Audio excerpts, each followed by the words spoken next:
사랑하고 축복합니다. 오늘도 주님의 은혜와 사랑으로 감사가 넘치는 복된 하루가 되시기를 축복합니다.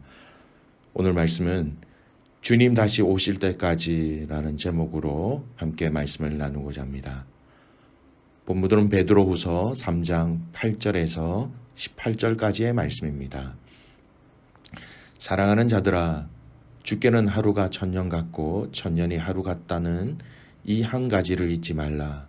주의 약속은 어떤 이들이 더디다고 생각하는 것 같이 더딘 것이 아니라 오직 주께서는 너희를 대하여 오래 참으사 아무도 멸망하지 아니하고 다 회개하기에 이르기를 원하시느니라. 그러나 주의 날이 도둑같이 오리니 그날에는 하늘이 큰 소리로 떠나가고 물질이 뜨거운 불에 풀어지고 땅과 그 중에 있는 모든 일이 드러나리로다. 이 모든 것이 이렇게 풀어지리니 너희가 어떠한 사람이 되어야 마땅하냐. 거룩한 행실과 경건함으로 하나님의 날이 임하기를 바라보고 간절히 사모하라. 그날에 하늘이 불에 타서 풀어지고 물질이 뜨거운 불에 녹아지려니와 우리는 그의 약속대로 의가 있는 곳인 새 하늘과 새 땅을 바라보도다. 그러므로 사랑하는 자들아, 너희가 이것을 바라보나니 주 앞에서 점도 없고 흠도 없이 평강 가운데서 나타나기를 힘쓰라. 또 우리 주의 오래 참으심이 구원이 될 줄로 여기라. 우리가 사랑하는 형제 바울도 그 받은 지혜대로 너희에게 이같이 썼고 또 그 모든 편지에도 이런 일에 관하여 말하였으되 그 중에 알기 어려운 것이 더러 있으니 무식한 자들과 구세지 못한 자들이 다른 성경과 같이 그것을 억지로 풀다가 스스로 멸망에 이르니라. 그러므로 사랑하는 자들아, 너희가 이것을 미리 알았은즉 무법한 자들의 미혹에 이끌려 너희가 굳센 데서 떨어질까 삼가라. 오직 우리 주 곧 구주 예수 그리스도의 은혜와 그를 아는 지식에서 자라가라. 영광이 이제와 영원한 날까지 그에게 있을지어다. 아멘. 오늘은 베드로후서 3장 마지막 본문의 말씀을 가지고 함께 나누는 시간입니다. 베드로 3장 전체의 주제는 재림의 주님입니다. 얼마 전에 세례 교육을 받는 아이들과 마지막 최종 인터뷰를 한 적이 있습니다. 교육을 받으면서 제일 기억에 남는 것이 무엇이냐라고 공통적으로 질문을 다 던졌습니다.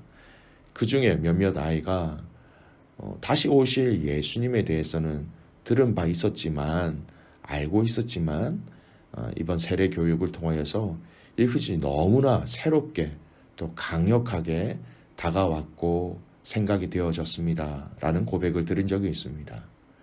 그렇습니다. 우리는 분명히 말씀을 통하여 부활하시고 승천하신 그 예수님께서 다시 오실 것임을 우리는 분명히 알고 있습니다만 종종 다시 오실 예수님을 우리의 실제적인 삶 속에서 기억하지 못하고 우리의 삶과 연결시키지 못한 채 살아가고 있을 때가 많이 있지요. 오늘 이 말씀을 통해서 다시 오실 그 주님을 간절히 기다리는 그 소망의 마음, 또 그 사모하는 마음들이 여러분 안에 넘쳐나기를 간절히 소원합니다. 오늘 베드로후서 마지막 결론의 말씀, 바로 이 주님의 재림의 내용으로 결론을 맺으면서 이 주님의 재림 때에 또 재림의 특징들을 이야기합니다. 그 특징들을 중심으로 해서 오늘 말씀을 나누고자 합니다. 첫 번째 특징이 뭐냐면 10절 말씀 보십시오. 그러나 주의 날이 도둑같이 오리니, 주님의 재림은 도둑같이 온다라는 것입니다. 여러분, 도둑의 특징이 무엇일까요?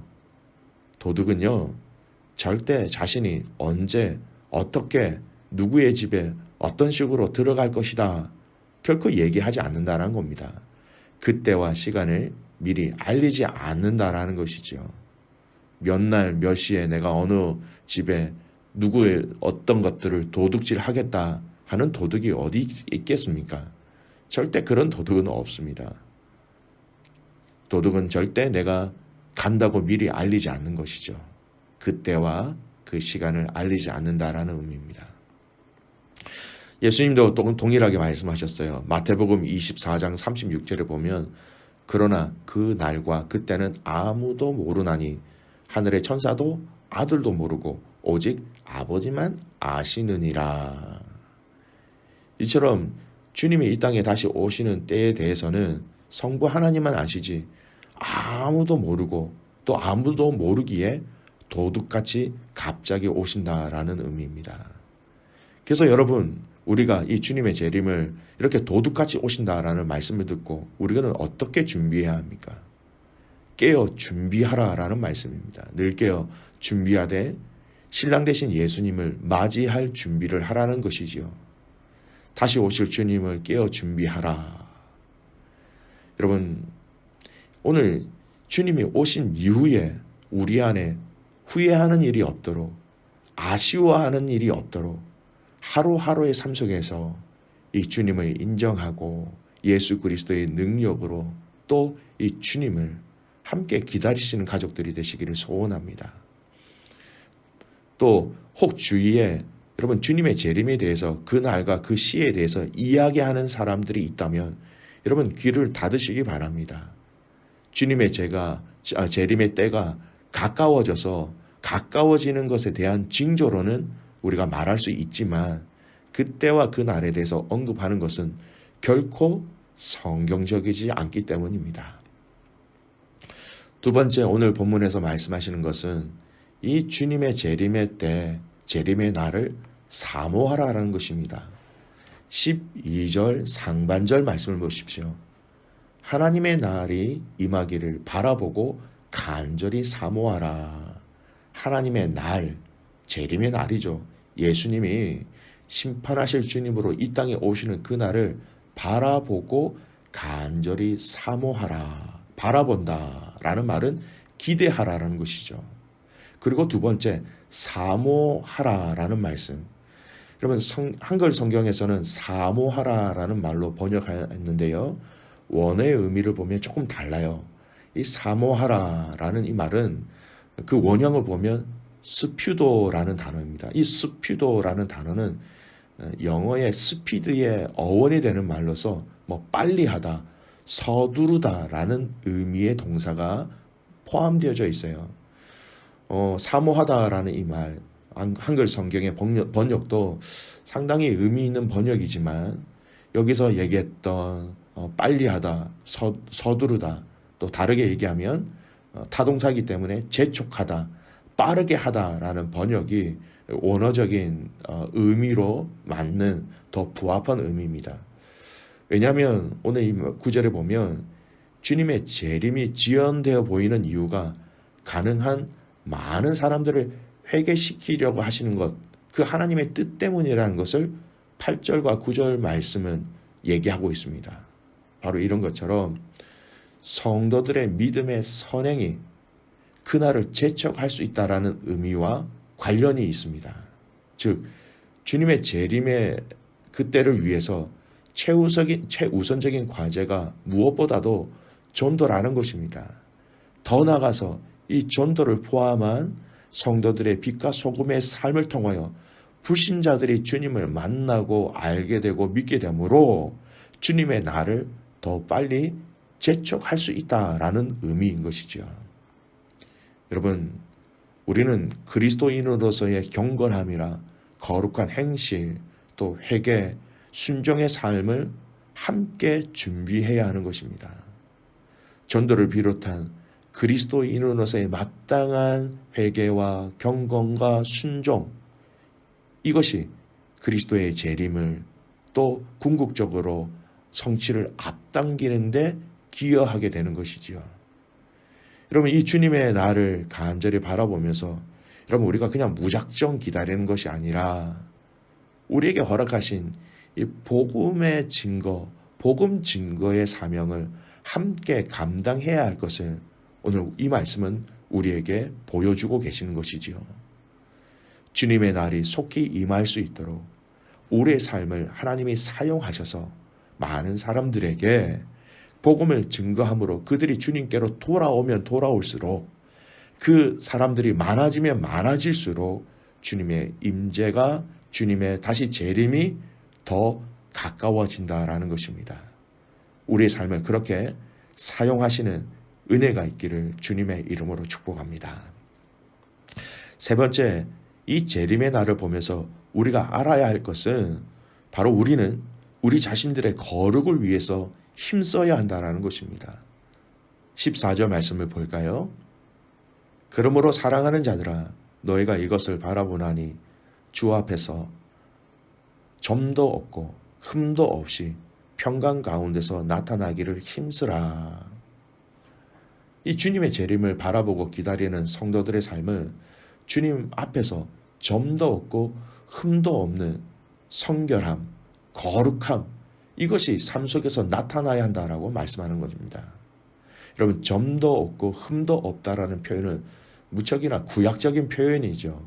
언제 우리가 이 표현을 많이 썼습니까? 하나님 앞에서 드리는 제사 가운데 준비되어지는 그 제물의 자격 조건이 무엇입니까? 점도 없고 흠도 없어야 한다는 것이죠. 마치 이런 제물처럼 믿음의 성도들이 주님 앞에서 이렇게 보여져야 한다는 것입니다. 여러분, 우리의 삶의 거룩, 성실, 빛과 소금, 이런 역할들을 성경은 참 많이 이야기합니다.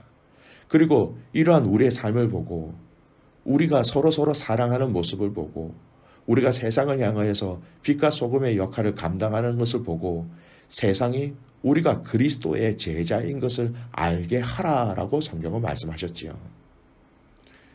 여러분, 우리의 삶은 결코 우리만의 삶이 아닙니다. 우리는 우리의 삶을 통하여서 예수님이 어떠한 분이신지를 보여주는 삶이 되기도 하는 것이지요. 저 사람 참 흠도 없다, 점도 없다, 흠잡을 것이 없다라는 것이죠. 참 거룩한 사람이다, 깨끗한 사람이다, 정결한 사람이다.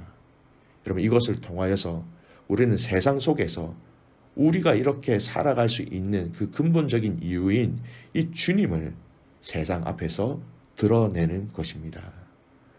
우리의 삶 가만히 숨어 지내면서 보내는 삶이 아닙니다. 주님의 오심과 주님의 재림을 그냥 꼼짝하지 아니하고 우리의 동굴과 우리의 가정과 우리 집 안에서만 기다리는 삶이 아니라 주님 앞에서 그리고 세상 앞에서 우리의 행실을 통하여 우리가 예수 그리스도를 따르는 제자인 것을 오늘 본문의 말씀으로는 흠도 점도 없는 자들이라는 것을 드러내라는 것이죠. 여러분, 우리 믿음의 성도들의 삶은 동굴 속의 삶이 아닙니다. 믿음의 성도들의 삶은 세상 속에서의 삶입니다. 세상 속에서 주님을 사랑하고 주님을 바라고 기다리는 삶을 통하여서 주님이 다시 오심을 알리는 그러한 삶을 살아가라고 명령하고 계신 것이지요. 베드로 후서의 말씀을 마치면서 마지막 주제가 바로 주님의 재림이었습니다. 여러분, 우리가 영적으로 싸워야 할 것들이 참 많이 있지요. 신앙생활은 영적 전쟁이기에 여러분, 이 영적 전쟁에 결코 여러분 뒤로 물러서지 마십시오. 당당하게 예수 그리스도의 이름으로 맞서 싸우십시오. 그리고 이 전쟁을 통해 승리함으로 주님이 다시 오실 것에 대한 그런 복된 소식들을 많은 사람들에게 알리는 승리하는 가족들 되시기를 주님의 이름으로 축복합니다. 아멘. 기도하겠습니다. 살아서 역사하시는 우리 아버지가 되시는 하나님, 주님의 오심을 기뻐하는 성탄절이 지났지만 또 우리에게는 다시 오실 그 주님을 기다리는 그 소망을 또한 우리에게 부어주셔서 하나님 참 감사를 드립니다. 재림의 주, 심판의 주로 오실 그 주님을 기다리면서 하나님, 오늘 우리의 삶이 더욱더 주님을 닮아가는 삶 되게 하옵소서. 언제 어떻게 오실지 모르는 도둑같이 임하신다고 하신 그 날을 위하여서 깨어있는 저희들 되게 하옵소서.